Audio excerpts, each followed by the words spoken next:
നമ്മുടെ നാട്ടിൽ ഒരുപാട് ജിമ്മുകൾ പുതിയതായിട്ട് തുടങ്ങുന്നുണ്ട്. എന്നാൽ ഒരു ഐഡിയൽ ആയിട്ടുള്ള ഒരു ജിം ട്രെയിനറിനെ എങ്ങനെയാണ് നമ്മൾ ഐഡൻറ്റിഫൈ ചെയ്യുന്നത്? എന്തൊക്കെയാണ് ഒരു ജിം ട്രെയിനർക്ക് വേണ്ട ക്വാളിറ്റീസ്? ഒരു ജിം ട്രെയിനർക്ക് നല്ലൊരു സയൻറ്റിഫിക് നോളജ് ഉണ്ടാവണം. അതായത് അനാട്ടമി, ഫിസിയോളജി, ഇതിനെക്കുറിച്ചൊക്കെ നല്ലൊരു അറിവുണ്ടായിരിക്കണം. അതാണ് ഏറ്റവും ഇമ്പോർട്ടൻ്റ് ആയിട്ടുള്ള ഒരു കാര്യം. അതുപോലെ തന്നെ ഓരോരുത്തരും ജിമ്മിലേക്ക് വരുന്നത് പല ഗോളുകൾ സെറ്റ് ചെയ്തിട്ടായിരിക്കാം. ചില ആളുകൾ മസിൽ ബിൽഡിങ്ങിനായിരിക്കാം, ചില ആളുകൾ വരുന്നത് കോമ്പറ്റീഷന് പങ്കെടുക്കാനായിരിക്കാം, ചില ആളുകൾ ഫിറ്റ്നസ്സിന് വേണ്ടിയിട്ടായിരിക്കാം, ചില ആളുകൾ വരുന്നുണ്ടാവുക ഡോക്ടേഴ്സിൻ്റെ നിർദ്ദേശപ്രകാരം എന്തെങ്കിലും അസുഖങ്ങളുമായി ബന്ധപ്പെട്ടിട്ട് അതുമായി ബന്ധപ്പെട്ടായിരിക്കാം വരുന്നുണ്ടാവുക. ഇത്തരത്തിലുള്ളവരുടെ ലക്ഷ്യങ്ങൾ എന്താണെന്ന് മനസ്സിലാക്കിയിട്ട് അവർക്ക് വേണ്ട ഒരു ക്വാളിറ്റി ട്രെയിനിങ് കൊടുക്കാനുള്ള ഒരു കഴിവ് വെയ്റ്റ് ട്രെയിനർക്ക് ഉണ്ടായിരിക്കണം. അതുപോലെ തന്നെ നല്ലൊരു കമ്മ്യൂണിക്കേഷനും നല്ലൊരു മോട്ടിവേറ്ററും ആയിരിക്കണം ജിം ട്രെയിനർ. നല്ലൊരു കമ്മ്യൂണിക്കേറ്റ് ചെയ്യാനായിട്ടുള്ള ഒരു കഴിവുണ്ടായിരിക്കണം. അതുപോലെ തന്നെ ജിം ട്രെയിനർ സ്വയം ഒരു മോട്ടിവേറ്ററായി മാറണം. കാരണം അദ്ദേഹത്തിൻ്റെ ഫിസിക്കും കാര്യങ്ങളൊക്കെ മെയിൻറ്റെയിൻ ചെയ്ത് മറ്റുള്ളവർക്കൊരു റോൾ മോഡലായിരിക്കണം ഒരു വെയ്റ്റ് ട്രെയിനർ. അതുപോലെ തന്നെ ഒരു ജിം ട്രെയിനർ വിദ്യാർത്ഥി ആയിരിക്കണം. അതായത് പുതിയ സ്റ്റഡികൾ വരുന്നതും അതുപോലെ തന്നെ പുതിയ സ്റ്റഡികൾ പ്രകാരം നമുക്ക് വർക്കൗട്ടുകളിൽ ചില മാറ്റങ്ങൾ വരാം. ചിലപ്പോൾ പണ്ട് ചെയ്തിരുന്ന പോലുള്ള വർക്കൗട്ടുകളാവില്ല നമ്മൾ പിന്നീട് ചെയ്യേണ്ടാവും. അതിലൊക്കെ ചെറിയ ചെറിയ മാറ്റങ്ങൾ സ്റ്റഡി പ്രകാരം ഈ വർക്കൗട്ട് ചെയ്ത് കഴിഞ്ഞ് കഴിഞ്ഞാൽ ഇഞ്ചറികൾ വരാനുള്ള സാധ്യത ഉണ്ടെന്ന് സ്റ്റഡി പ്രകാരം വന്നതിന് ശേഷം നമ്മൾ അതിലൊക്കെ മാറ്റങ്ങൾ വരുത്താറുണ്ട്.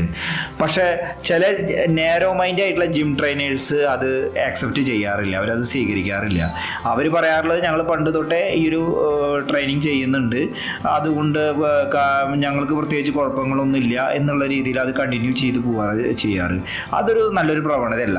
ഒരു ജിം ട്രെയിനർ വളരെ അപ് ടു ഡേറ്റ് ആയിരിക്കണം, ഒരു വിദ്യാർത്ഥി ആയിരിക്കണം. എപ്പോഴും ഒരു പുതിയ അറിവ് അല്ലെങ്കിൽ ഒരു സയൻറ്റിഫിക് ആയിട്ടൊരു പുതിയൊരു സ്റ്റഡി വന്നു കഴിഞ്ഞാൽ അത് ശരിയാണോ തെറ്റാണോ എന്ന് മനസ്സിലാക്കി അതിൽ മാറ്റങ്ങൾ വരുത്താനുള്ള ഒരു കഴിവ് ജിം ട്രെയിനർക്ക് ഉണ്ടായിരിക്കണം. വ്യായാമം മാത്രമല്ല ഇതിൽ ഇമ്പോർട്ടൻ്റ്, ഇതിനോടൊപ്പം തന്നെ എങ്ങനെ ഏതൊക്കെ ഭക്ഷണം കഴിക്കണം എന്നുള്ളതിനെ പറ്റിയിട്ടുള്ള ഒരു അറിവ് ഒരു ജിം ട്രെയിനർക്ക് ആവശ്യമല്ലേ?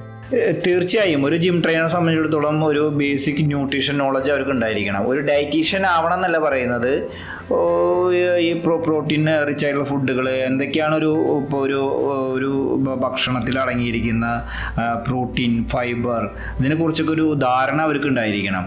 അതുപോലെ തന്നെ ഒരു ഭക്ഷണം നമ്മൾ കഴിച്ചു കഴിഞ്ഞാൽ അല്ലെങ്കിൽ ഒരു പ്രോട്ടീൻ റിച്ച് ആയിട്ടുള്ള ഒരു ഫുഡ് നമ്മൾ അകത്തേക്ക് ചെന്ന് കഴിഞ്ഞാൽ എത്ര സമയമെടുക്കും ആ ഒരു ശരീരം അബ്സോർവ് ചെയ്യാനും, എത്രത്തോളം അറ്റ് എ ടൈമിൽ എത്രത്തോളം പ്രോട്ടീൻ നമ്മുടെ ശരീരം അബ്സോർവ് ചെയ്യും, ഇതിനെക്കുറിച്ചൊക്കെ ഒരു ബേസിക് ധാരണ, ഒരു സയൻറ്റിഫിക് ആയിട്ടുള്ള ഒരു നോളജ് ജിം ട്രെയിനർക്ക് ഉണ്ടാവണം.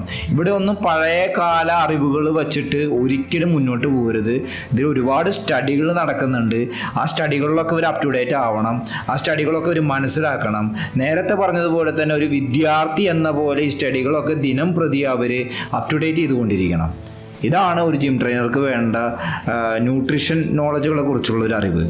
നമ്മൾ കുറേ വർഷമായിട്ട് ഫിറ്റ്നസ് എന്ന രീതിയിൽ ബേസിക്കായിട്ട് വർക്കൗട്ട് ചെയ്യാറുണ്ട്. സ്വാഭാവികമായിട്ടും ഇഞ്ചറീസും പറ്റാറുണ്ട്. അപ്പോൾ ഈ ഇഞ്ചറീസിനെ പറ്റിയിട്ടും അതിൽ നിന്ന് എങ്ങനെ റിക്കവർ ചെയ്യണേ എന്നൊക്കെ പറ്റിയിട്ടുള്ള ഒരു ബേസിക് നോളജ് ഒരു ഇൻസ്ട്രക്ടർക്ക് ആവശ്യമുള്ളതല്ലേ? തീർച്ചയായും ഒരു വെയ്റ്റ് ട്രെയിനറെ സംബന്ധിച്ചിടത്തോളം ഇഞ്ചുറികൾ എങ്ങനെ റിക്കവർ ചെയ്യണം, അതിന് വേണ്ട സ്ട്രെച്ചുകളെ കുറിച്ചൊക്കെ നല്ലൊരു ധാരണ ഒരു വെയ്റ്റ് ട്രെയിനർക്ക് ഉണ്ടായിരിക്കണം. ആ സ്ട്രെച്ചുകൾ നമുക്ക് പറഞ്ഞു തരാനുള്ളൊരു കഴിവുണ്ടായിരിക്കണം. അത് കറക്റ്റ് അല്ലെങ്കിൽ അത് കറക്റ്റാക്കാനുള്ളൊരു കഴിവുണ്ടായിരിക്കണം ജിം ട്രെയിനറെ സംബന്ധിച്ചിടത്തോളം. ഈ സ്ട്രെച്ചുകളിൽ തന്നെ പല അപ്ഡേഷനുകൾ വരുന്നുണ്ട്. അത് മനസ്സിലാക്കാനുള്ളൊരു കഴിവും ജിം ട്രെയിനറെ സംബന്ധിച്ചിടത്തോളം ഉണ്ടാവണം. നിങ്ങളുടെ ജിം ട്രെയിനർക്ക് ഈ പറഞ്ഞ ക്വാളിറ്റികളുണ്ടോ? അതോ പുതിയ വർക്കൗട്ടുകൾ പറഞ്ഞു തരാതെ പഴയ വർക്കൗട്ടുകളാണ് നല്ലതെന്ന് വാശി പിടിക്കുന്ന ഒരു ഇടുങ്ങിയ ചിന്താഗതിയുള്ളൊരു ജിം ട്രെയിനറാണോ നിങ്ങളുടേത്? നിങ്ങളുടെ വിലയേറിയ അഭിപ്രായങ്ങൾ കമൻറ്റ് ബോക്സിൽ ഒന്ന് രേഖപ്പെടുത്തുക.